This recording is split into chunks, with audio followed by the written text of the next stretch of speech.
Okay, let's get started. First of all, I just want to say good morning to everyone online. Good morning to Andy. Good morning to our attendees. Welcome to the BGL Online Summit. This is a virtual event showcasing our 2026 RegTech sponsors.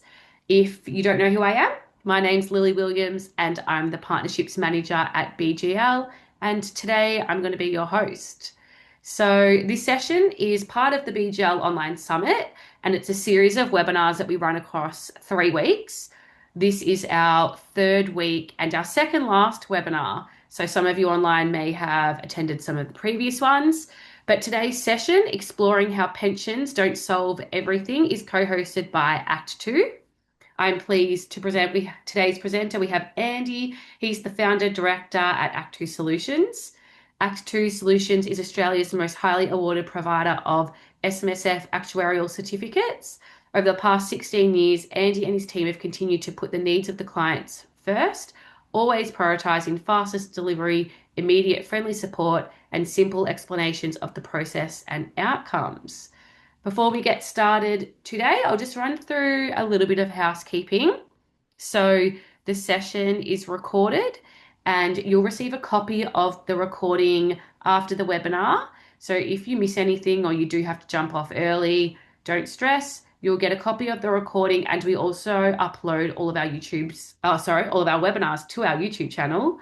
The Q&A function is open. So in your Zoom toolbar, you'll see Q&A. If you have any questions throughout the webinar, pop them in here, and then Andy and I will run through the questions towards the end of the session. So, Andy, I will hand it over to you to get started. Thanks very much, Lily. I did have a laugh at that. Exploring how pensions don't solve everything with Act Two. I'm like, no, they don't solve everything with Act Two, but they do help along the way. So let's have a look. I'll share my screen. How's that looking? Looks good. Looks good. Okay. So good morning, everyone. Let's get things rolling here. Why is that morning? There we go. Guess what? It's not working for me, Lily. Here we go. Okay. So why have I come up with this? What's going on? Why a presentation about pensions not solving everything? Well, in my 22 plus years of preparing actuarial certificates for self-managed super funds, what I'm seeing is a lot of people assume that once they get to pension phase, that's it. We've got everything we need, and we can save on tax left, right, and centre, and everything's going to be hunky dory. But I get to see, unfortunately, and please excuse my voice and my red face. I'm struggling with a bit of flu at the moment. But I do get to see situations where clients will ring me or email me and say, "Oh, Andy, this isn't the outcome that we expected given the circumstances." So let's have a look and see why that is. So pensions don't solve everything, but they certainly do help. So briefly about myself, you'll see there that I've had sorry, and this is roughly what we're going to be going through. The basics of the income tax exemption. I'm going to start at a base level and make sure that we're all sort of starting from a position where we understand what's going on. For many of you, that's going to be pretty straightforward. I'm going to look at the tax life cycle of an SMSF, how I guess the ideal tax life cycle of an SMSF, and how we're going to focus on a particular component of that.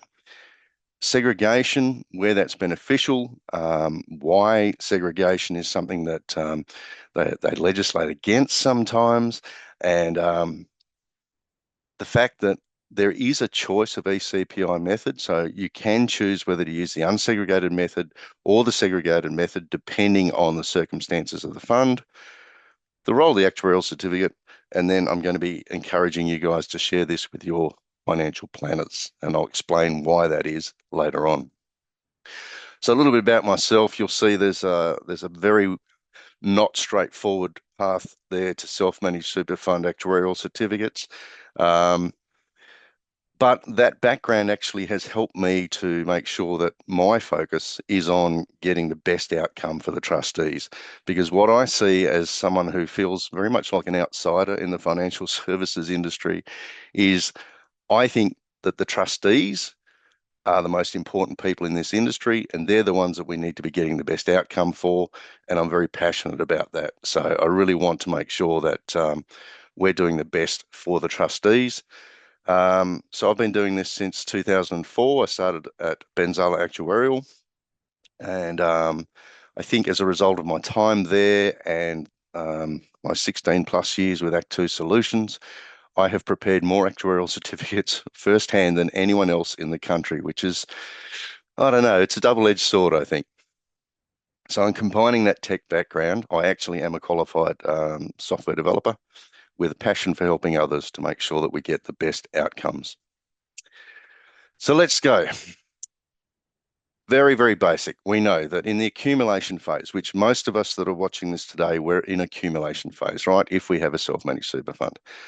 Everything that's in accumulation phase, also known as non-retirement phase, the income attracts income tax at 15%. Emphasis there on non-retirement phase TRISs as well. The transition retirement income streams used to be fully exempt, but now in most cases they are not exempt from income tax. And of course, the other key part of income tax exemption is when we're in retirement phase. So earnings are exempted from income tax. Very straightforward. So these are the three phases of income tax as I see it.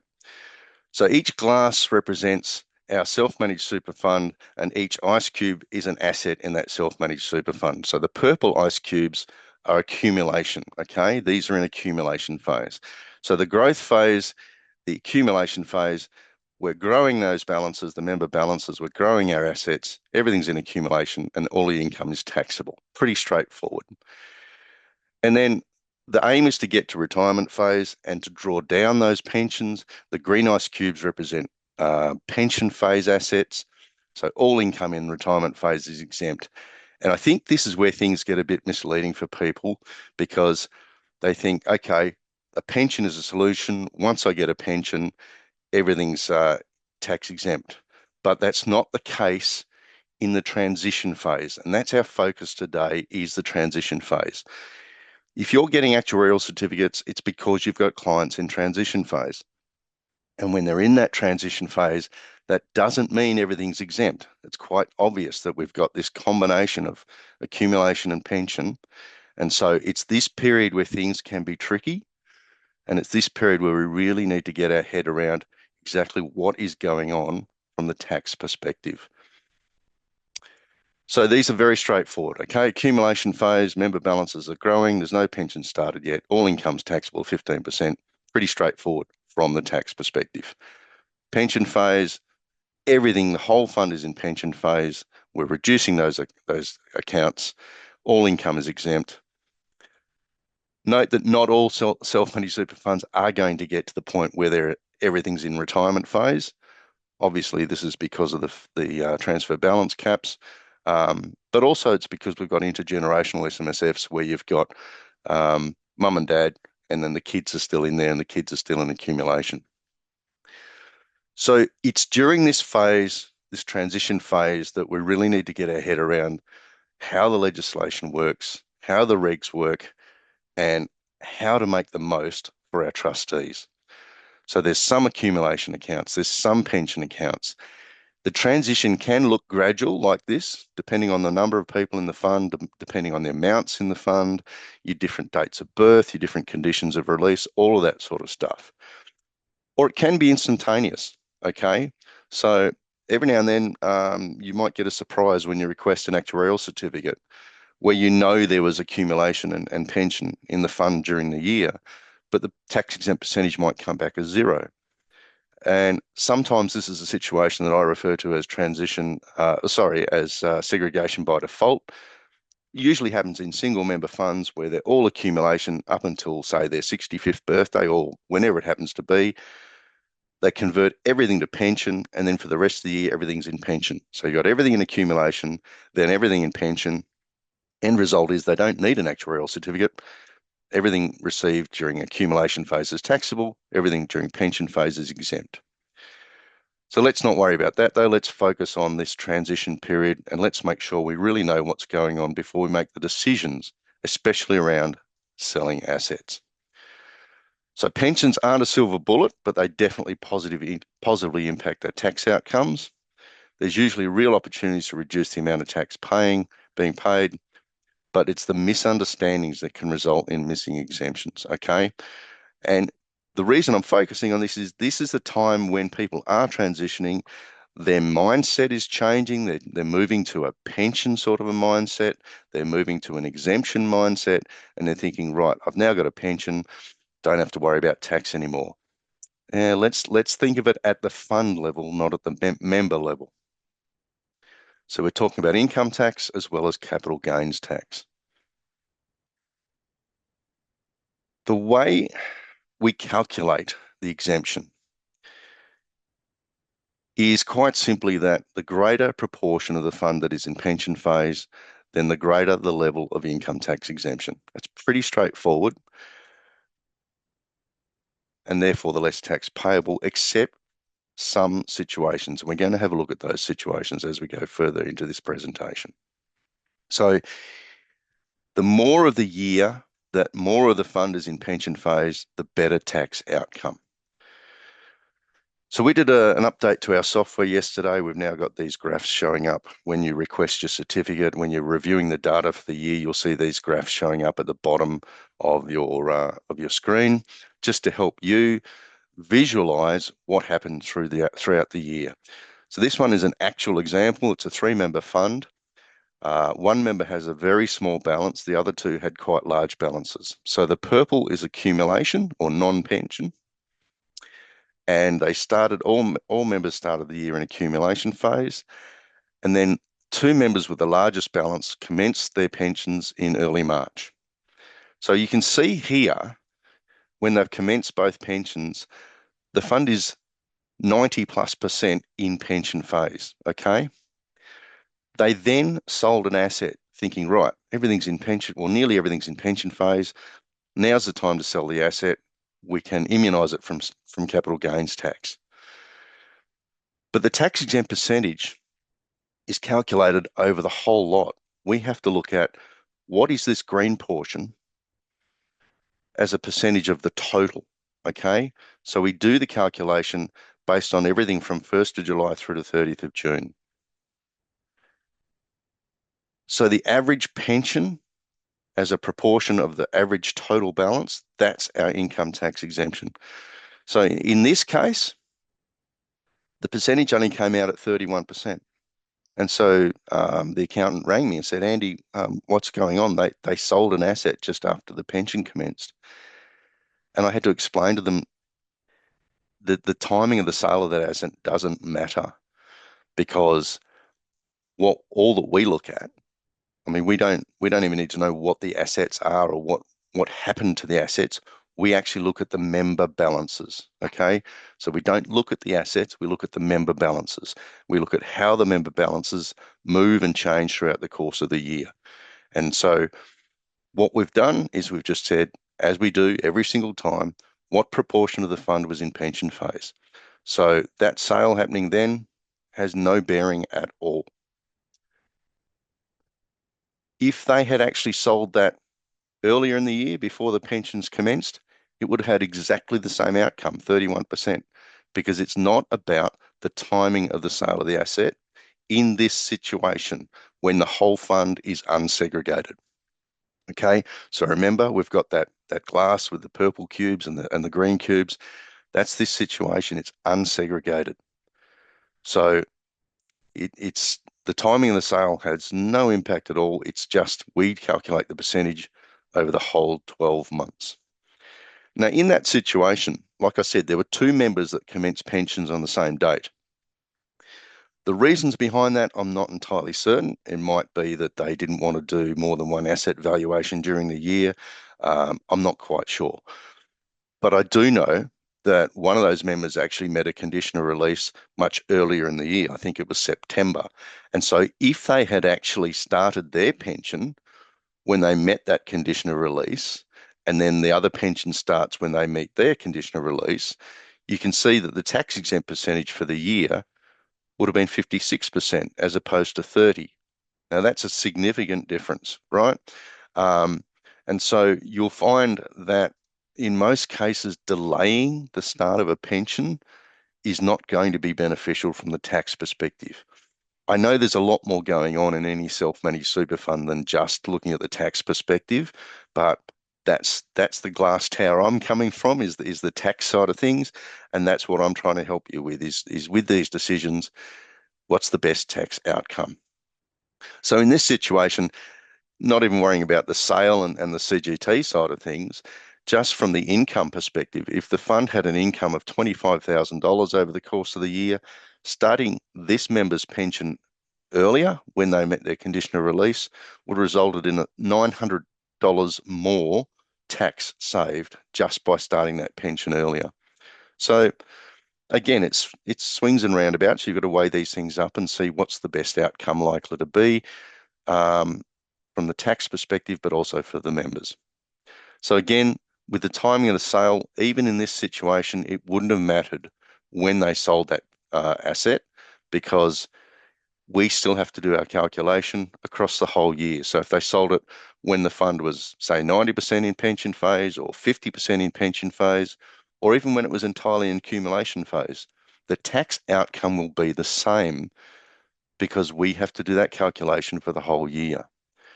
That's when everything's unsegregated. So let's look at segregation. Segregation in some ways sort of feels like it's an old thing in SMSF. I know that BGL does handle segregation, um, but I know none of the platforms actually will allow you to request an actuarial certificate that has segregation directly through the platforms to the actuaries. And this is because from a software development side of things, trying to capture all the possible ways that segregation can be set up and get that data through to the actuaries, it's just no, it's crazy. It's A, it's not worth the time and effort, and B, there's a good chance things will go wrong. So if you have any segregated assets, you'll have to go directly to the actuarial provider to get that certificate. So remember the glass we had with the purple and green ice cubes? That's basically a fund that has some accumulation assets and some pension assets. But if the fund is eligible and the trustees choose, they can segregate the pension assets from the accumulation assets. So we can improve the tax outcomes by actually keeping what we call buckets or pools of assets that are separate from each other. So we've got our accumulation assets over here, we've got our pension assets over there. Um, Obviously, that pool of non-pension assets is going to attract income tax. Earnings from that other pool is going to not attract income tax. You can see which is which, and therefore you can see which is your taxable income, you can see which is your non-taxable income. And in that situation, you don't need an actuarial certificate. By having that income easily identified, it just means that you're going to be using the segregated method when you're filling in the tax return, um, and you don't need an actuarial certificate. It also means the sale of any of these assets that are entirely in pension phase are completely immunised against income tax and CGT. But you can also have partial segregation. I haven't taken the time of making a slide about partial, but essentially what that means is you can have separate green ice cubes. So you can have assets that you have designated as this asset is purely for pension purposes only, and the rest of the fund might still be unsegregated. And it can just be one asset, it can be a series, set of assets. It's up to you, it's up to the trustees. The main reason to do that would be you might, if you've got some high growth assets that are producing good income, you might want to get them immunized so that they're actually producing tax exempt income because you've got, say, the children are in the fund as well. So the fund is always going to be unsegregated. You're always going to have to pay some level of tax. By keeping some assets segregated, you can actually um, improve that tax situation for certain assets.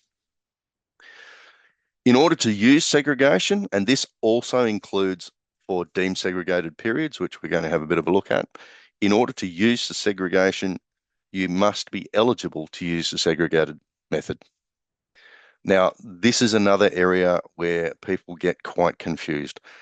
Essentially, all funds are eligible to use the segregated method unless they have disregarded small fund assets. Not a term you hear very often, not a term you'll want to hear very often, but it is something you need to be aware of. Okay. Disregarded small fund assets came about when the transfer balance cap was introduced. There was a fear that people with large balances would be segregating assets into pension phase. Maybe if they've got so much in there that they've got some that's in accumulation, some that's in pension, they might say, okay, let's grab that accumulation asset, put it into pension, switch the other out so that we can immunize that against tax. So they came up with this rule that says if you've got a total super balance of more than 1.6, and you're receiving a retirement phase income stream, then you can't play around with the segregated method. This statement here in red is worth keeping an eye on, okay? It's worth noting down. Any self-managed super fund that hasn't yet started a pension, the first year they start a pension, it's going to be eligible to use the segregated method unless you've got a member who's got an income stream outside of the SMSF, okay? So it's worth keeping an eye on.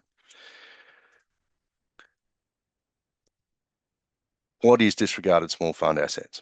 Well, again, to be able to use the segregated method, the fund must not have disregarded small fund assets. It's an every year test. Okay, so having disregarded small fund assets once doesn't mean you're eliminated from ever using segregated again. It's a test every year. And basically, that test says at the start of the year, was there a member of the fund, or sorry, 30 June, just prior to the start of the year, was there a member of the fund that A, had a total super balance more than 1.6 million? That's not indexed, by the way. That's going to stay 1.6. Hopefully, they might have to change it one day. And they were receiving a retirement phase income stream that's in the SMSF or from outside the SMSF. If that's the case, well, if that's not the case, if you don't, and there are a lot more funds that don't have that situation than do, but if you don't have a member with a total super balance more than 1.6 and receiving a retirement phase income stream, then you're entitled to use the segregated method. Okay. This is confusing because it's a no, no, yes situation rather than yes, yes, yes, or no, no, no. If you had a member of the fund with a total super balance more than 1.6 and they're receiving a retirement phase income stream, then was the fund in pension phase for the whole year? Now, going back to why they brought this in, if they didn't want people switching stuff across from pension accumulation, then they recognise if the fund is entirely in pension phase, they can't do any switching. Okay, everything's in pension phase. So you are still eligible to use the segregated method if it's the whole fund is pension phase for the whole year. If that's not the case, then you do have disregarded small fund assets. You can't use the segregated method. You have to use the unsegregated method. Okay. Like I said, this is the most misunderstood aspect of eCPI. It is worth, especially for your larger clients, it is worth getting your head around because the difference in tax can be significant. And I see a lot of people request a certificate through BGL where they just say, no, the fund is not eligible to use the segregated method. And I think they haven't really asked themselves these questions. I mean, especially when I see sometimes the member balances, and I just think there's no way in the world this fund is ineligible. And so you're potentially, if there's a deemed segregated period in there, you're potentially costing your trustees tax by not being aware of that particular rule. So that slide, make sure you print a copy of that slide out of all things on this presentation. So all funds are eligible unless they have disregarded small fund assets. So another example, and this is similar to the one we had earlier, where you've got a situation where, in this case, it's two members.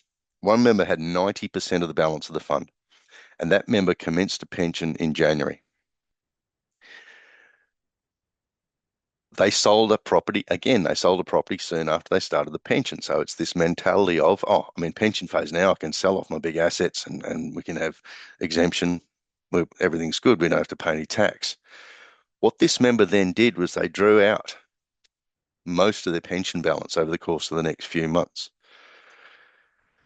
This meant that the tax exempt percentage was only 22%. Okay. Remembering, we've got to look at the whole year, whole fund, whole year. So most of this is purple, most of this is accumulation. And by drawing all that balance out, they've really hurt themselves here because they've chopped off potentially the last few months of carrying that pension balance. So again, when assets are unsegregated for the whole year, the timing of that sale has no bearing. If that fund happened to be in a situation where either it was the only member, so that member that had 90% actually was the only member in the fund, or if the other member was able to be in pension phase at the same time, we would have a deemed segregated period here. Now, the reason the deemed segregated period stops is because there's been a contribution made, but the start of the deemed segregated period is because everything has moved to pension phase on that date. So in this grey area, everything is pension for that period. All member balances are in pension. That means any income received during that period is completely exempt from income tax using the segregated method. It also means any assets sold in that period are fully CGT exempt. So being aware of when deemed segregated periods can come about and whether the fund is eligible to use the segregated method can actually be really beneficial from making sure that you're improving the tax outcome for your clients. So if there was any balance in accumulation at this point, then it wouldn't have been a deemed segregated period. In this case, the timing of the sale is actually very significant. If the sale happened here in the purple area, then it's fully taxable. Everything is completely taxable there. If it happens during this unsegregated period here, actually, sorry, that's not right because that's part of this unsegregated period. So there's only one unsegregated approach. And so even if the sale's happening here, it's still going to be subject to that tax exempt percentage of 11.8%. But if it happens in the deemed segregated period, fully exempt. Big difference between those two. So we have to calculate the percentage on all of the unsegregated periods, not just this period that's in pension phase. You can see that that's going to be like closer to 90% if we're just looking at that period. But the legislation says we have to look at all of the unsegregated periods and come up with one percentage that covers the whole lot. What would have happened if they hadn't drawn out that pension balance? What would things have looked like? So we're going back to the situation 2 slides ago, the actual situation that happened where there wasn't a deemed segregated period, but they had drawn out their pension balance. If they'd left the pension balance in there and just drawn it out normally according to the minimums, then the tax exempt percentage would have been a little bit higher. It would have been 40%, okay, as opposed to the 20%. So you're still not immunising the capital gain, but you've pushed that percentage up by not pulling all of that pension out and being very reactive about the fact that, oh, we're in pension phase now and we've sold an asset. Great. You know, we can play with all that cash now. So there's got to be some level of being aware of how these rules work. And no, we can't prepare a certificate just for this nice big green slicey area. Okay. The requirement is, pardon me, that the actuarial certificate must be calculated on the whole fund for the whole financial year, unless there's a deemed segregated period. Okay. The other thing I was thinking of is in this situation that you've got this asset you want to sell and you've got a member with 90% of the fund that's started a pension. What could you do to sell that asset, realize that capital gain, but improve the tax outcome, assuming that this second member can't be converted to pension at this point in time? The obvious thing is, because that's when they did sell it. But if you wait a few months, the next financial year, 90% of the fund is going to start in pension phase. So if you leave that balance in there for the whole year, then, and you sell your asset sometime during this year, regardless of what time it is, you're going to get a tax exempt percentage that is much higher. So the taxable proportion of all of this is just over 10%, which is a whole lot better than the 80% taxable that they ended up facing. So if it's possible to defer your sale to the next financial year, that can actually be beneficial as well, because being aware that the calculation is done over the whole financial year, it means that you can have a better outcome just by knowing how these rules work. Okay.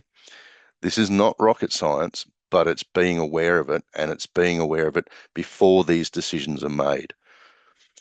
And this is a sort of dramatic conclusion here, but you could also potentially transfer out this accumulation member so that everything moves to a deemed segregated period. Let's say you transferred them out sometime in September.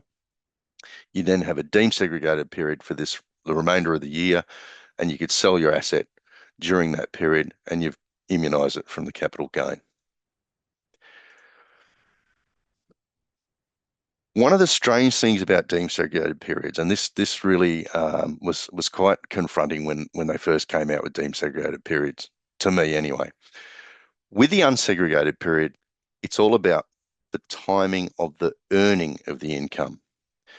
But with a deemed segregated period, and that's how, sorry, but that's how this first period is treated, right? The green and purple is an unsegregated period, and so again, from the calculation perspective, we look at the whole lot. So we say, all right, most of the income was earned during an accumulation period. And so your tax exempt percentage is only going to be about 5%. But we've got one member started their pension relatively late in the year, and then the other member started their pension in early June. And so we've now got a deemed segregated period right at the end of the year. Now, a lot of funds get a lot of their income towards the end of the financial year. So that can be beneficial. So in this case, what's happened is we've got from beginning of June to 30th of June, everything's in pension phase. Any income received in this period is fully exempt. So if they receive 80% of the income for the year in that last month, then they're going to get roughly 85% in total is going to be, actually, sorry, it'll be a bit less than that, but 80+% of all of the income is going to be exempt because of this deemed segregated period. So it's worth being aware of A, whether the fund is eligible to be exempted, eligible for using the segregated method, and B, if there's a chance that you're going to have all members in pension phase for a period of time. So all income received in this period is fully exempt. That's a pretty good outcome, given that the fund was accumulation for most of the year. Choice of eCPI method. So when the deemed segregated periods were introduced and people were forced to use deemed segregated periods, after a couple of years, the Treasury decided, okay, we need to ease up on that a bit. Let's allow people to use the unsegregated method or the deemed segregated method. So it's as simple as this. If the fund doesn't have disregarded small fund assets, it's eligible to use the segregated method, which we've already covered. But if there is at least one period during the year where all accounts are in pension phase for a minimum of 1 day, then the trustees have a choice whether they use the unsegregated method for the whole year or they can use the segregated method for any of the deemed segregated periods. A lot of people, I think, are not aware of this choice, and they say that it's the trustees' choice, but I think in most cases, the people making the decision are actually those requesting the actuarial certificates. And it's about making sure that you're getting the best tax outcome for your clients. Okay. So it's easy to request using one method. So let's say you request the first time using the segregated method. So in BGL, you request a certificate for the fund, you use the segregated method, you get the outcomes come back, you apply that within BGL and you see what the tax result is in dollars. Okay. And then you can go, all right, well, I'm going to get a free amendment from Act 2 because amendments are free of charge. And we're going to use the proportionate method for the second request.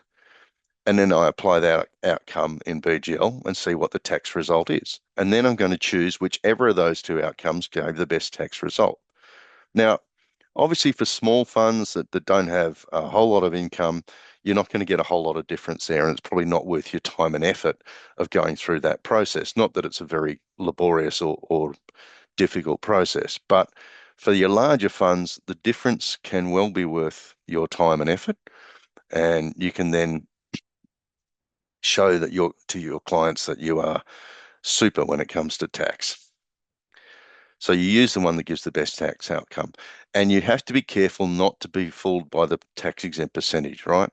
I mean, that slide we showed just before, where the fund had one small slither of deemed segregated period right at the end, and the tax exempt percentage was 4%, which was for the first 11 months of the year. Don't be fooled by that 4%. If most of your income has come in during that last month, then you're probably going to get a much better tax result. So, our glasses of ice. What's going on here? Well, it's not Midori. It's actually by the calculation that the actuary is doing is basically saying, how do we work out what proportion of the fund was in pension phase over the entire financial year? So if you think of those ice cubes, if you melt those down, then it's pretty easy to measure how much it is, right? Well, that's what we do when we do our calculations. Each transaction we weight according to the number of days left in the year and the size of the transaction. So if you have $100 transaction at the beginning of the year, that carries much the same weight as a $50 transaction in the middle of the year. Sorry, wrong way around. $50 transaction at the start of the year has the same weight as a $100 transaction in the middle of the year. And as you go along, it's the timing and the amounts that we have to do. We have to take into account all of those transactions. And when I say transactions, it's always been your contributions, your roll-ins, your accumulation payments, and your benefit payments from your pensions, plus any pension commencements, any pension commutations. But these days, Act 2 is also taking into account the time of your receipt of income and your expenses payments, because if they're coming into or out of the member's balance, then that influences how that balance shifts over the whole 12 months. So in some ways, you can think of it as a relatively simple calculation, but in other ways, you've got to be aware of how the calculation takes place and, pardon me, what the rules are around it to help make sure that you are making decisions for the trustees. And I know we won't go into who can actually make suggestions to the trustees and who can actually do the planning and the advising. But because this is the last thing you do before you do the tax return, if it's at this point that you find out, oh, they shouldn't have sold that property at that time, they should have sold it then, or starting the pension didn't immunize everything, then it's possibly a situation where you should be sharing it with your financial planner and your advisor, so they're telling the trustees and the members before these outcomes, okay? Um, but it's also helpful that you're aware of it so that during these transition periods, you're making sure that good decisions are being made and that we're not focusing on, oh, we've got pension, everything's exempt. So a little bit rushed, but we got through there. Thank you very much for your time today, people. Just so that you're a little bit aware, there's a disclaimer saying that this very general. A little bit about Act 2. We're going to be at these BGL events, at the RegTech events. We're going to be your partners in coffee. And the thing about Act 2 is that you see those awards down the bottom there. They were all voted on by the clients. So what we focus on more than anything else is making sure that you can pick up that phone at any time. Just give us a call. And hell, I don't even care if you're not an Act 2 client. If you've got a query about this stuff, give me a call. Let's discuss it. It's not always as straightforward as we'd like it to be. So, by all means, give us a call. Let's see what we can do to help you get the best outcome for your trustees. Thanks so much, Andy. We do have a few minutes for questions if anyone has anything they'd like to pop into the Q&A. We do have a question here, Andy, I can give for you. It's from Hmm. Ricardo, and he asks, how do we move to deemed segregated period? Is there an election or process, or is it in fact deemed by virtue if all funds is in pension? Good question. Good question. It is actually something you don't have to do anything, Ricardo. It literally is deemed. So what will happen is BGL actually pick up on it. And BGL will say to us, they'll send through the data that says, hey, there's a deemed segregated period between these dates. Um, but you, as the user, you don't actually have to say, oh, set up this deemed segregated period. It gets triggered. So if you've said the fund is eligible to use the segregated method, then when you're requesting the certificate, BGL will provide us with the dates at either end of the deemed segregated period. So yeah, nice and easy for you. Thanks, Andy. And you can see on the screen there for everyone at home or in the office that Andy and the Act2 team are our coffee sponsors for this year's Reg Tech event. So they're going to be, yeah, sponsoring the coffee carts. So the coffee's, yeah, complimentary. And your tickets are also complimentary. If you haven't got yours already, you can scan the QR code on the screen. They'll be in Brisbane, Gold Coast, Sydney, Perth, Adelaide, and Melbourne, so all six cities. And we kick off in Brisbane next Tuesday, and the roadshow goes for about 3 weeks. Um, yeah, if you Yeah, want to have a chat with them in person, grab your tickets. by all means, come and when you've got your coffee in your hand, come and see me. We'll have a chat. Yeah, thanks so much, Andy. We do have a message here from John saying, um, thanks for your thorough explanation of your science of actuarial certificates.